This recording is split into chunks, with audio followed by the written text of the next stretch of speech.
Set a non-negotiable. You're going to put your hand in ice water for 10 seconds. You could do that. Anybody could do that. But when it's strung out over a year, 2 years, 3 years, 4 years, 5 years, a month, however long it is, that's when you start negotiating with yourself. Do I really have to do this today? Extraordinary achievements, extraordinary goals, and extraordinary life requires extraordinary effort. Requires extraordinary self-discipline, work ethic, due diligence, sacrifice. Next Level Nation, welcome back to another very special, as always, weekly live NLU podcast for week number 102. That is almost two full years? Yeah. Oh my Because goodness. 52 times 2 would be 104 weeks. Yeah. That is Wild. mind-blowing. I did not think that was true. Today, for our 102nd week, we are talking about why most people never achieve their goals. There's so many different books and videos about how to achieve your goals, but I don't think enough people go through and say, okay, with my study of human beings, these are the most common things that I have seen hold people back, stop people, because I think I've said this before, Alan, you kind of need to unlearn things as much as you need to learn things. And a lot of what we're going to talk about today is unlearning that a lot of people aren't necessarily giving you the advice you need. That's some place that we're going to go with this. We always tend to go there. You want to start, brother, or me? I'll start. Sounds good. I'll start. It's crazy, man. Almost 2 years. Excuse me. It's wild. First of all, 2 years. I was about to embark on an epic I know. monologue, so if you could stop, that'd be great. Okay. I remember when Alan and I first partnered up, Alan said, hey, do you think you could be like Joe Rogan? And I said, well, I'd like to be. I'd like to be like Joe Rogan. And I didn't really believe it. And it's understandable. Joe Rogan is the most successful podcaster, I'd say, of all time in terms of impacts, in terms of listens, all of that. And I told Alan this other story after that. I said, when I was a freshman in high school, I think it might have been before I was even in high school, my friends and I would ride around on our bikes and we would talk about how in the future, when we were in our early 20s and our 30s, we were going to buy Winnebagos. So a Winnebago is just a big drivable RV. And we were going to drive around the country with our significant others. We were all going to be professional baseball players. We were going to have really nice homes and really nice cars, and we were all going to be wealthy. And there's a big difference between saying you're going to do something and actually believing you can do it. So my first point is most people don't believe they actually can accomplish their goals. I remember Alan and I had a conversation. We were talking about somebody we knew. And Alan said, yeah, this person told me that one of their goals is to be a billionaire. And I said, it's not real. I know it's not real. It can't be real. This person doesn't believe that yet. So this person is setting that goal based on what they think they want or maybe what they think you want to hear. There is a big difference between setting a giant goal and really, really, really believing you can accomplish it. And if you don't believe in the deepest level, and there's 3 beliefs that humans must have to go through with something. They must believe it is humanly possible. They must believe it is possible for them, and they must believe it is worth it. I know this person did not believe it was possible for them. Yes, being a billionaire is possible. There are many, many, many billionaires. I'm assuming if you're doing it for the money, it would be worth it. But if you don't believe it's possible for you, it's not. It just isn't. If you do not believe something is possible for you, you're most likely not going to go all in. You're not going to find the correct resources. You're not going to take the right approach. You're not going to have the right mindset or attitude. So point number 1, and really check in with this one. Most people that don't achieve their goals don't believe they actually can. So if you're out there right now and you're thinking to yourself, yeah, it'd be really nice to have a successful business or a successful podcast or a successful marriage or whatever it may be, and deep down you don't believe it is possible for you, check in with that. Why don't you believe it's possible? And we're going to go into more stuff about that, but really check in with that because that might be the biggest bottleneck you have holding you back. And if you don't address that first, nothing else you learn is really going to help you that much. How did you address that? I got around you. And so I said this on a podcast the other day. I said, you have to understand, we really are products of our conditioning. So I have just been reconditioned over the last 5 years every single day by talking to Alan that anything is really possible. And I've seen so many things that Alan said were going to come true. Whether it's becoming friends with people we used to look up to, or the amount of money we've made, or the places we've gone. I just have new proof. And at the end of that interview, I said to this person, I said, look, if you were raised for 15 years by people who said you can't succeed, and they poured negativity into your belief, you're not going to believe it. But if you spend time around me for 5 years, hopefully I can start to write a new narrative for you, because all I'm doing is reconditioning your old behavior. So get around people who believe in themselves, pay for a coach, whatever. Start making small promises to yourself and then keeping them. Start deciding in advance you're going to do something and follow through. I think those are good ways to start building belief for sure. You're going to notice that each of these points that we make are things that Kevin and I struggled with. Mine is, I struggle with this a lot, and I still do to some extent today. Fear of judgment is one of the biggest ones. I think that, so Kevin's belief is that not having enough belief is the number one reason why people don't achieve their goals. I believe the number one reason is fear of judgment, and that's certainly one of the reasons why I didn't achieve my goals. So I'll never forget when I was early in this journey with Kevin, and we were starting a podcast and starting a business, and this is actually even before Kevin and I teamed up, and I had quit my corporate job making a lot of money, well over $100,000 a year, nearly $200,000 a year. And one of my friends' friends talked to, I heard through the grapevine, said, I would never, that was the dumbest idea ever. Why would he ever quit a job making that much money? And I told my friend that that's the reason why that other person will never make the amount of money that I did. And I unpacked it. I said, I had to risk 65 a year to make 85 a year. I had to risk 85 a year to make 105 per year. I remember that. That was, I actually got offered 100 and I asked for 105. That was very risky because I realized afterwards, I was like, I don't want to go back to my old job. And then I had to risk 105 to make 125. I had to risk 125 to make nearly 180. And here's my point. If you're not willing to risk and fear, the fear of failure, the fear of not being good enough, the fear of being different than other people, the fear of taking a risk and looking bad, the fear of asking a dumb question, the fear of starting a company and failing, the fear of starting a podcast and failing. Fear of failure and fear of judgment are kind of the same thing, I think. Because underneath the fear of failure is actually a fear of being seen as a failure. You're either afraid you're going to think you're a failure or you're afraid other people are going to think you're a failure. So going from $180,000 a year to completely broke podcasting in my sister's old bedroom or in my mother's basement, now to having, now we're projected to gross within the next 12 months, $500,000 gross revenue.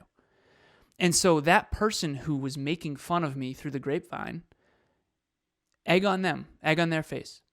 Because at the end of the day, one of the number one reasons people don't achieve their goals is because they listen to people like that. And people told Kevin and I there's no money in podcasting. People told Kevin and I that we would fail. People told Kevin and I that we were crazy for leaving six-figure jobs. But the truth is, we made 6 figures in gross revenue over the last 3 months. In 3 months, we did that, and that's the least we'll ever do again. And we had to crawl through the mud to get there. But the point is that why most people don't achieve their goals, I am so convinced of this, is that they're listening to people who don't really know. They're fearing the opinions of other people. The people who told Kevin, you can never succeed podcasting, you can't make money podcasting, they were wrong. We were accurate. We were correct. We were right. We did it. And you can too. And if you're listening to people and you're afraid of remember, at the beginning, people are going to say things like that. People don't come up to us and say, hey, by the way, there's no money in podcasting. You know why they don't say that anymore? Because we can say, hey, we made $100,000 in the last 3 months. So just remember that. Fear of failure, fear of judgment, it's going to hold you back forever if you don't overcome it. And everyone struggles with it. You just have to take that next leap of faith and that next leap of faith and that next leap of faith. And at the end of the day, prove yourself right. And yeah, if you have to, prove them wrong. Alan, what has been your biggest quote-unquote failure, if you had to pick one? I was told that I couldn't get into MIT. and I never tried.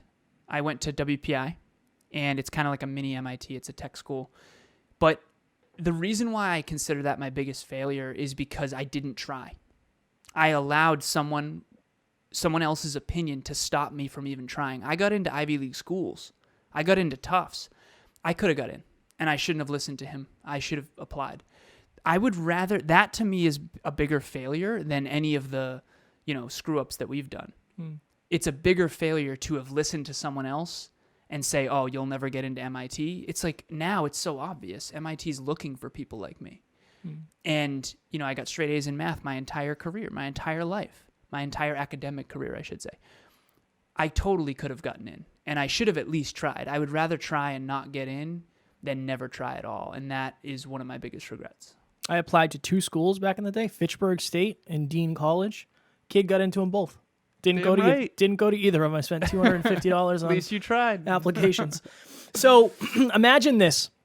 Imagine you are getting ready to eat dinner and you see somebody pull a half of pork roast out of the oven.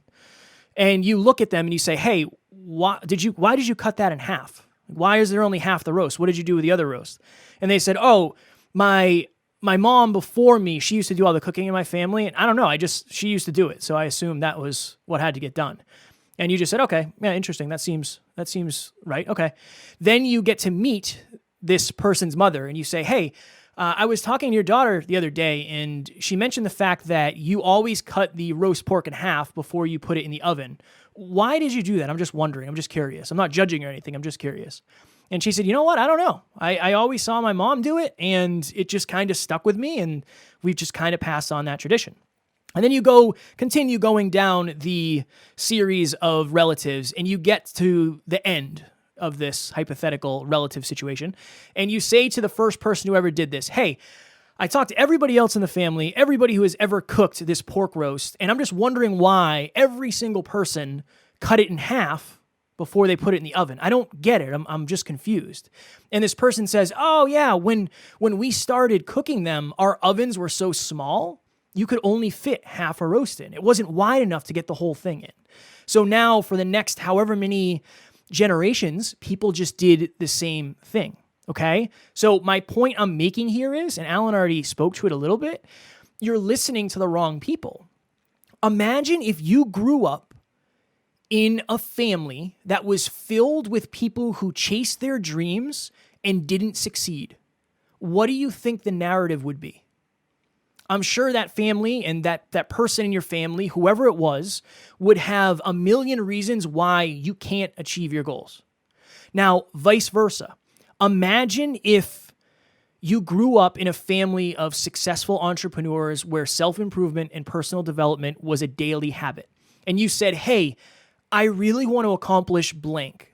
I guarantee the conversation, the energy, the attitude, the advice, the support, the love, the conversation, everything would be different because you're listening to somebody who has already done it. Alan said this, but out of all the people who have ever told us you cannot make money with a podcast, 0% of them are podcasters. Many more of them don't even listen to podcasts. Others, in fact, didn't even know what podcasts were. So you have to be very, very careful. My second point is people don't achieve their goals because they listen to the wrong people. They listen to the wrong people. I've told this story before, but I think it's appropriate here.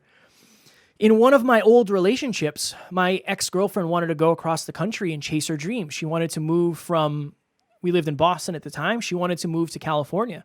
And I gave her every reason in the world why she shouldn't do it. Gas is too high. It costs way more to register a car in California, blah, blah, blah. All of these reasons.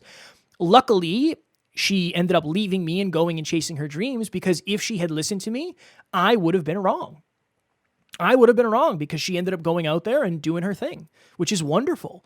But there's not a ton of people who have the retrospective, whatever I'm looking for, to look back on that and say, well, that was terrible advice I gave. That was terrible advice.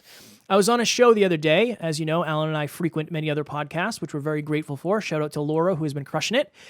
And the host said, okay, your brand is heart-driven, but no BS. Why the no BS? And I said, I appreciate that question very much. And I explained why it's heart-driven, because we love and want to see people succeed. I said, it's no BS, because there's so many people out there who don't know how to win, who are trying to teach other people how to win.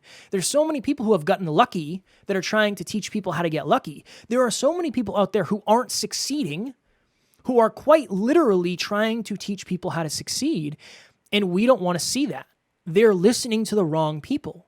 They're listening to people who haven't done it.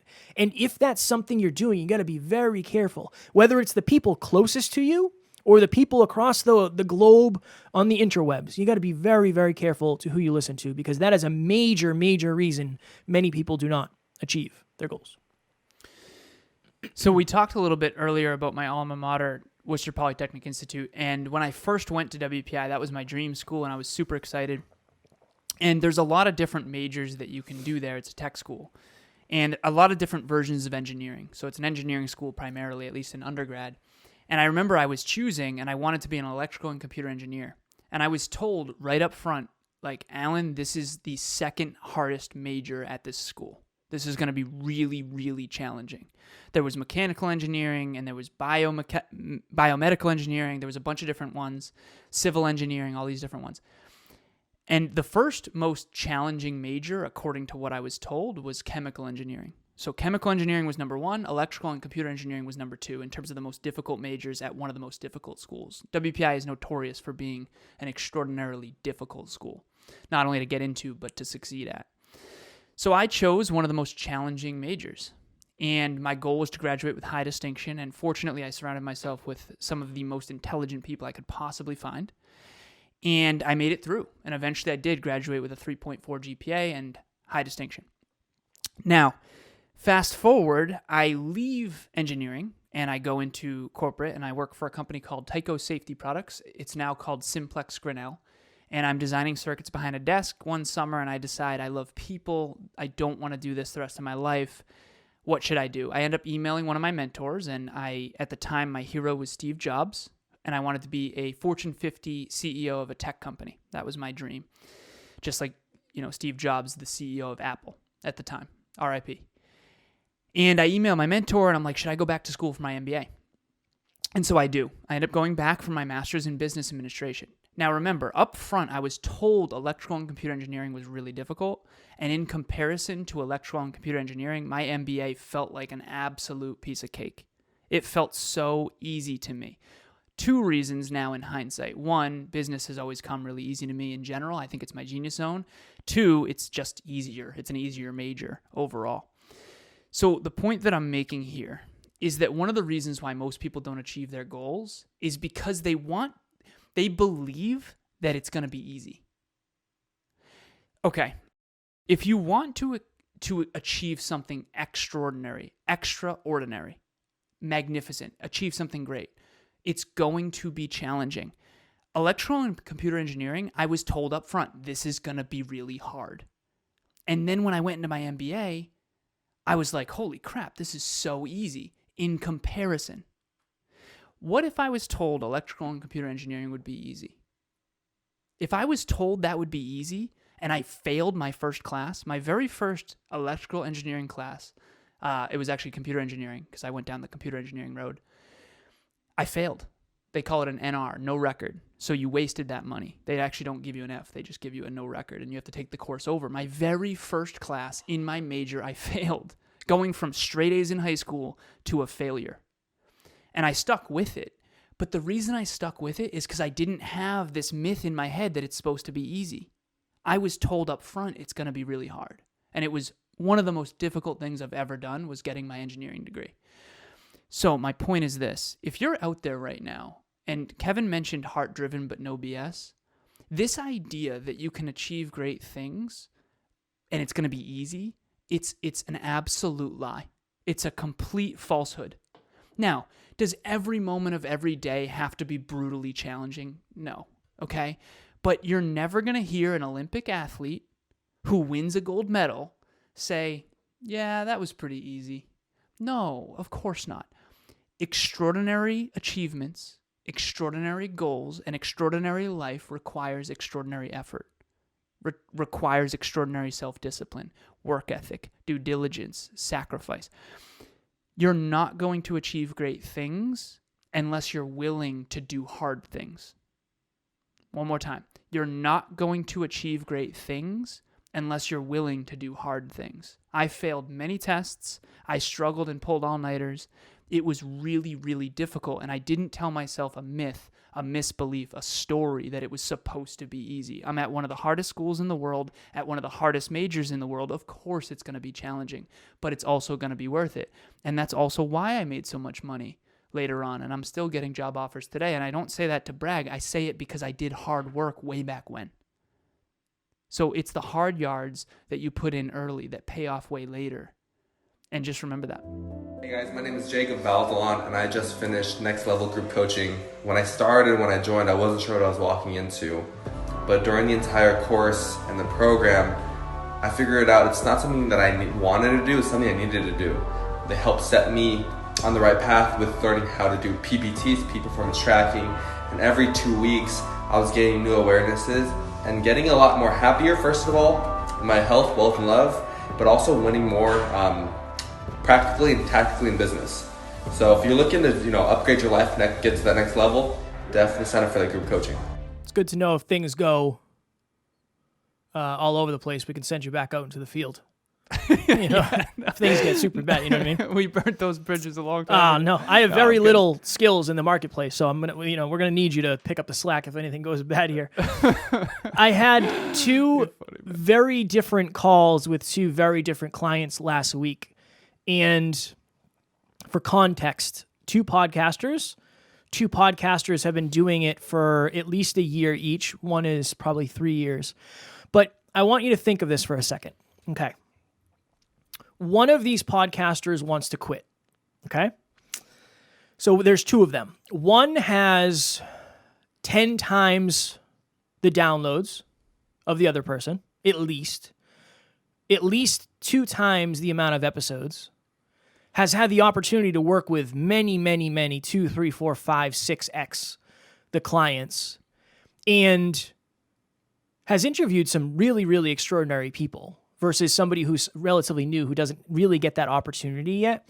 One of these people wants to quit, and the other one is actually leaving their full-time career, profession, practice that they've built to do the podcast full time. Now, if I told you that, you would probably say, yeah, it's the person who has the 10X. They must, the person who has 4 years in and they have a couple hundred episodes, they're the one who's quitting to pursue it full time. It's the other one.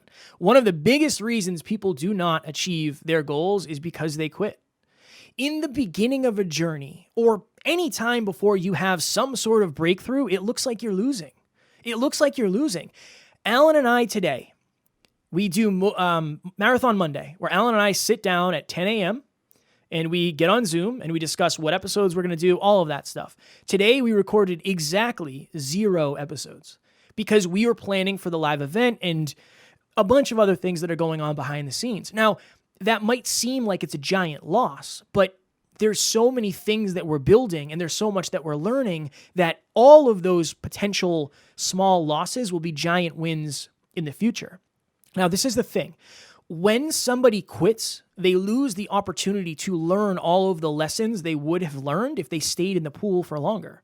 And if you quit, you lose all of that momentum. This person could be more successful and successful enough to continue podcasting if they just made some shifts. But the second you say, I'm going to quit, you lose all the necessity to learn. You lose all the necessity to stay outside your comfort zone. You lose all the necessity to be resourceful. You lose a lot of your necessity, where this other person is just so hungry. If I had $1 million to bet, I would bet it on the hungry person. If you continue to learn, now I can't guarantee you're going to be successful. I've said that before, and that's part of the no BS. I can't guarantee you'll be successful. But what I can guarantee 100% is if you quit, you will not be. It doesn't work that way. And you're leaving a ton of potential and a ton of opportunity on the table because you don't know what you're going to learn in the next 6 months. You have no idea. I look back, Alan, and I'm sure this will resonate with you. And I look at episode 200. I thought we had it all figured out. I really did. I thought I knew a lot. I thought I understood things. Then you go to 300 and it's like, oh, I remember what was going on at that time. Then 400 and then 500, we had the studio. Now we're 900 in. If we quit when we were 100 episodes in, if you are watching us in our private Facebook group, you never would have heard of us because we wouldn't be here right now doing this. You got to understand that you're going to probably want to quit. It will get difficult. But one of the biggest reasons people do not achieve their goals is because they quit before they get there. You could have all the momentum. You could have all the possibility. You could turn your possibility into probability. But if you quit because you had a bad day, a bad week, a bad month, a bad conversation, a bad coaching call, then you're not going to succeed. And that's a shame because all of the momentum, all of the possibility you built up is going to go to waste. And you're going to have to start something new. And if quitting... I have it tattooed on my arm, never quit. If quitting becomes a habit, you won't be successful at any of your goals because that is par for the course. You cannot quit. You will not succeed that way. I also want to raise everyone's awareness to this. I think one of the reasons people quit is because they have that myth I talked to you about, which is that it's supposed to be easy. If you think that podcasting comes easy to Kevin and I, and you start a podcast and it's way harder than you thought it would be, you might think, oh, podcasting's not my thing, or oh, tennis isn't my thing, or snowboarding's not my thing, or whatever. Speaking on stage. There's no speaker I know who ever gave their first speech and did awesome. And if you did, you definitely have been practicing a lot behind the scenes without anyone watching. Good for you. Or you're a savant at speaking. My point is this. If you have the misbelief, if Kevin and I had the misbelief that this would be easy, we would have quit for sure. Question, Kev. Why do you think we didn't quit? You told me we'd be wildly successful. I would have quit if it wasn't for you. 100%. Because I didn't believe it was, I just almost knocked my own eye out there. I didn't believe it was possible. At the deepest level, if you don't, it's almost like, have you ever done an escape room? Mm-hmm. You know there's a way out. And you know it's been done before. So I think the idea in an escape room is you just hang in there as long as you can and try a bunch of different stuff. But I think that if you were in an escape room and it started to fill up with water and you had an out switch where you could hit it and the door would open, I think you'd probably hit the out button pretty quickly because you don't know if you can get out in time. And I think that was one of the things I was going to bring up in this, that chasing your goals is like, it's a real heavy weight. And I don't think people talk about that enough. It's a real heavy weight where it's as real as it gets. It's real life where if you're an entrepreneur, you don't get a paycheck unless you work. And even then, you don't get a paycheck for the first 2 years. So I think it's a couple things. I think one, it's a misbelief of how fast things are supposed to happen. And then I think number two, it's people assuming they already know enough to succeed. I really do. And then the third one is not understanding the importance time has. I think those are the biggest three. And last one, depending on what your relationship with uncertainty is, if you're uncertain you're going to succeed, you're going to go find certainty somewhere else. And sometimes that means quitting, unfortunately. Well said. That escape room analogy, fire. I haven't, Excellent. Somebody texted me the other day. His name was Alan, and he said, "Hey man, you haven't been using any analogies lately. I don't know what's going on over there, but do better." I'm glad he challenged you. Speaking of analogies, imagine that you're walking into the mall. Back when we used to go to the mall. Kev, I haven't been to a mall in a minute. Same. There's the kiosk, and it's a map of the whole mall. And there's a big red arrow that says "You are here." And let's say you want to go to the Apple Store. And I've said this before on the podcast. So you have the arrow that says "You are here." That is a reference to self-awareness. You need to know where you are. Where are you really, right? Then it's the Apple Store, is 3 stories up and on the other side of the mall. So now we got to figure out how to get there. Are you going to take the escalator? Are you going to take the elevator? Is there an elevator? Are you going to take the stairs, those like big, windy stairs? Are you going to get a pretzel on your way? Mm-hmm. You know what I mean? In the food court, right? So I think that a lot of people don't achieve their goals because they actually just don't know how. I know that sounds simple. You might know what your goal is, the Apple Store. You might know where you are, self-awareness, but you just don't know how to bridge the gap. I was on the phone with a client recently, and I kind of told her, I was very transparent. She's like, yeah, I just don't think I know myself well enough. I said, I'm going to be completely transparent with you. Your self-awareness is through the roof. You have unreasonable self-awareness. You're literally, you study cognitive behavioral therapy and you study yourself constantly. That's not the problem. I mean, keep that up. Self-awareness is good. Like, keep doing that. Your issue, you know where you want to go. You know, this person has very, very clear goals. She literally was like, hey, Alan, I want to review my Q2 goals today. It's like, okay, awesome. Like, very clear, right? And those roll up to the annual goals, the decade goals, the life goals. So she knows where she wants to go, the Apple Store. She knows where she is, for sure. She just doesn't know how to bridge the gap. So one of the reasons why Kevin and I were able to gross $100,000 in the last 3 months, I don't say that to brag. I knew how to do that.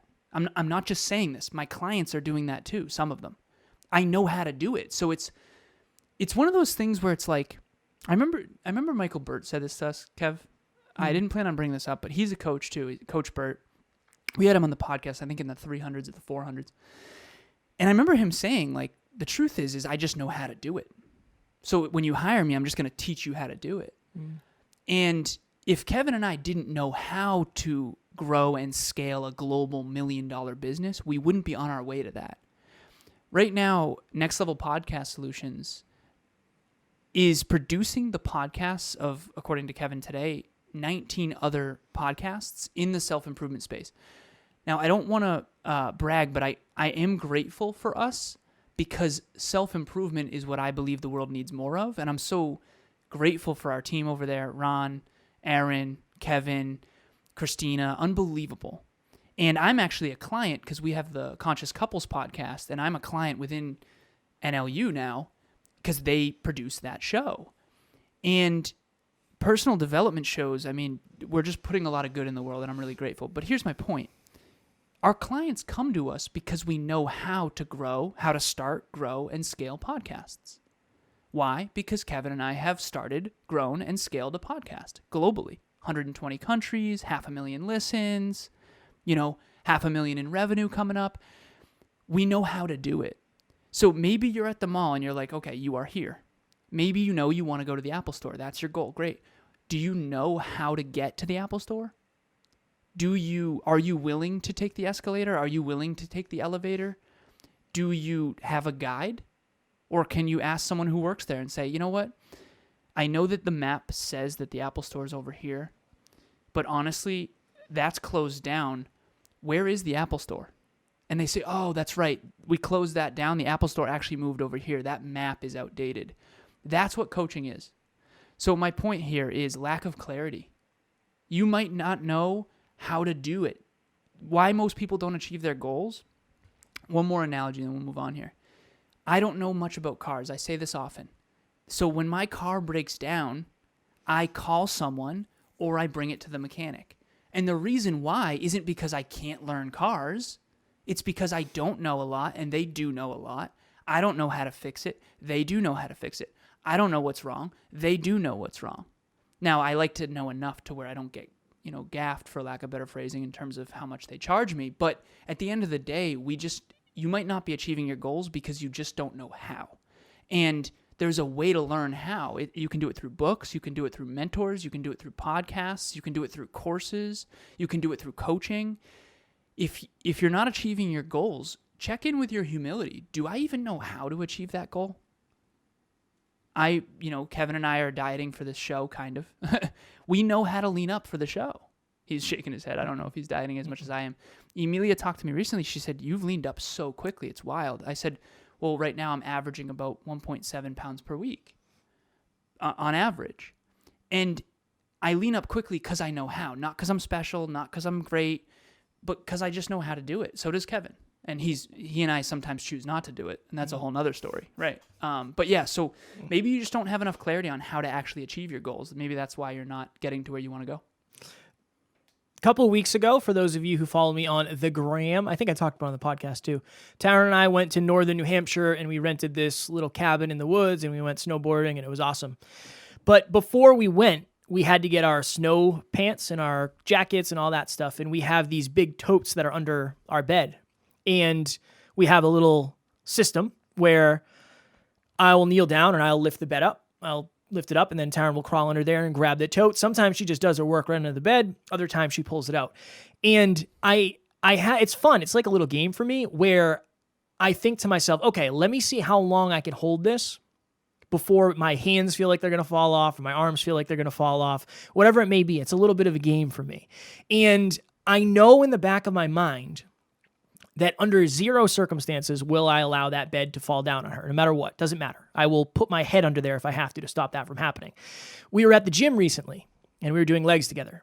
And if you've ever gone to a dark place when you're working out, you'll understand this. If not, please don't think too much into this because it's going to be dark. But I told Taryn after, I was squatting 315, and I said, that was a very difficult set. After I squatted, I was literally lying on the floor, like gasping for breath.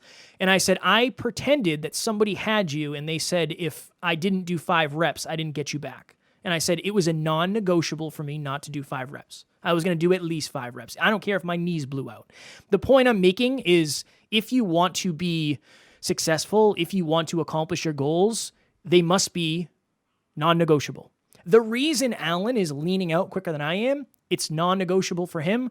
I had some M&Ms right before we recorded this. I'm stressed out. I haven't eaten since last night at 10. I'm emotional when it comes to eating. I'm a comfort eater, and that goal for me right now is negotiable. It's not that important to me. It just hasn't been that important. But I also understand that's why I'm not getting the results that I had set out for.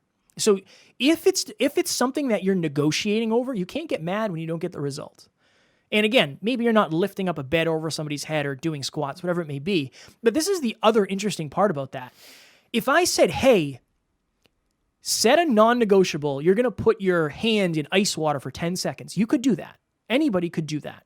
But when it's strung out over a year, 2 years, 3 years, 4 years, 5 years, a month, however long it is, that's when you start negotiating with yourself. Do I really have to do this today? So it's about building that long-term grit.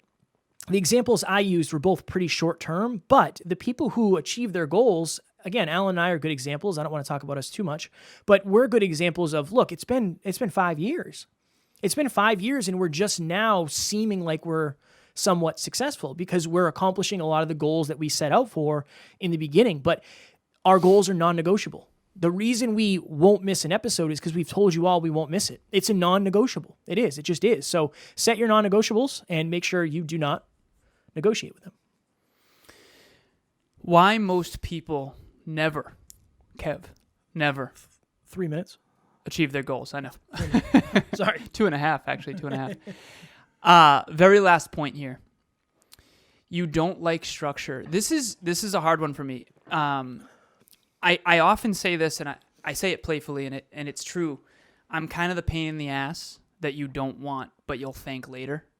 And I have one coach in my past who, the more and more I learn and grow, the more and more I realize that this person really did have my best interest at heart and really was giving me difficult truths that helped me grow. I grew more in those 3 months than maybe ever, except for when I met Emilia.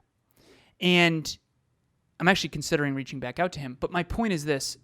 What if I'm in the pain in your butt right now that you don't want to deal with, but you would thank me later? And here's the hard truth I'm going to give you.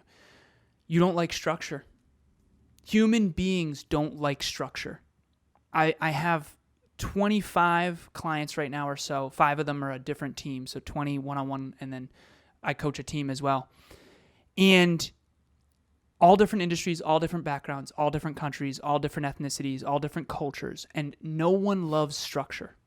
Some people have learned how to like structure, but if you want to achieve your goals, one of the main reasons you're not achieving them is you don't like structure. So I'll be really quick. I know we got to go. Emilia and I were on the whiteboard last night. She wants to achieve her dream physique this summer, and she's super excited. And so we reverse engineered it. She said, let's reverse engineer my fitness goals. I said, awesome. Okay, so we pull out the whiteboard and let's do the math.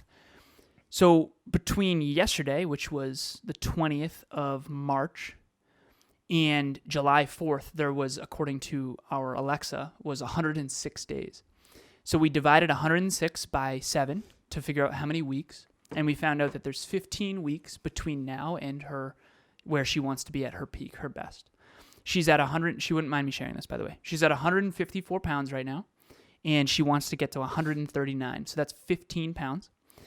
And she was talking about, I said, okay, well, let's reverse engineer it. How often do you want to train? She ended up saying 5 days a week, but sometimes 6. Well, no, I also want to do walks. I said, sweetheart, we got to figure out what the structure is. We got to figure out the runway. You want to pave a runway so that you can stick with it. And I told her, I said, it got a little bit complicated. Frequency, intensity, density, duration, weight training, cardio, HIIT training. It got a little crazy. And I said, okay, wait. You want to know the cheat code? Let me give you the cheat code. I said, you want to know how I do it? There's a reason I exercise every day. It's because it makes it way easier. Take 106 days and figure out how many calories you have to burn per day on average, and then just burn those amount of calories. So what we did is so a pound of weight mass is approximately 3,500 calories.